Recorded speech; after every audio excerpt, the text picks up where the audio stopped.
sat Dubois at the end of the period there, with the exception of one short shift? Was that just mixing up the lines, trying to find something, or was that specific to his game? You guys are really dissecting this sitting and benching. I guess I benched Max the other night, you said, and slow down, boys. You'll know when I bench someone. I have to make decisions when the game is being played and who I think's going at certain times.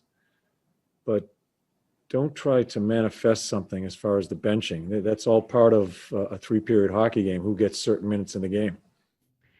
As we welcome you into the Discover Card Intermission Report with Patrick Sharp and Anson Carter, I'm Catherine Tappan.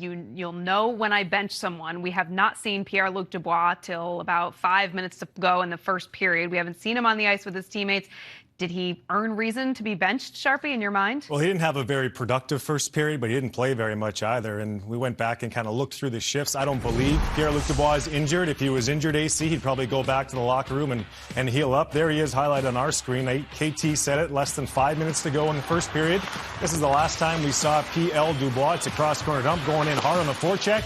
Not a whole lot of battle there. Maybe that's what set Torts off. I'm not sure, but that was it for Pierre-Luc Dubois. He would sit down on the bench. And this is what his highlights looked like in the second period. And this is most we've seen on the screen. I mean, he's sitting on the bench there. This is what we call the grocery stick.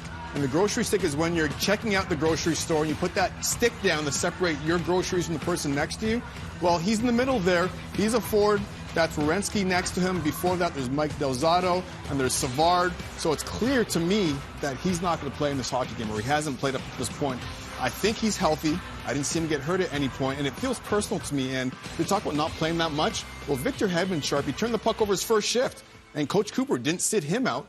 So I'm not quite sure what's happening in Columbus, but I can't wait for Torts' post-game presser to hear his take on it. Yeah, it's going to be exciting. I don't know if we see Pierre-Luc Dubois in the third period. The fact that Columbus is trailing now, maybe he gets out there for a few shifts.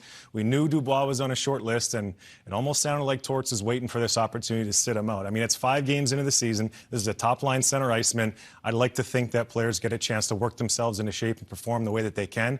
This, to me, seems like it was coming. Yeah, and Columbus was leading 1-0 when we started not seeing him. He's only played 3 minutes and 55 seconds. He's talking a lot on the bench, which we were talking during the during the period, Sharpie. Why is he talking so much? And you thought maybe it's just some nervous energy. I think he's a little awkward on the bench right now. He knows what's happening. He probably hasn't played a whole period in his life where he sat on the bench for the entire 20 minutes. There's a lot going through his mind. I saw him yapping quite a bit to his teammates. He's a good teammate, and he wants to be a part of what's going on, but this situation's become toxic at this point.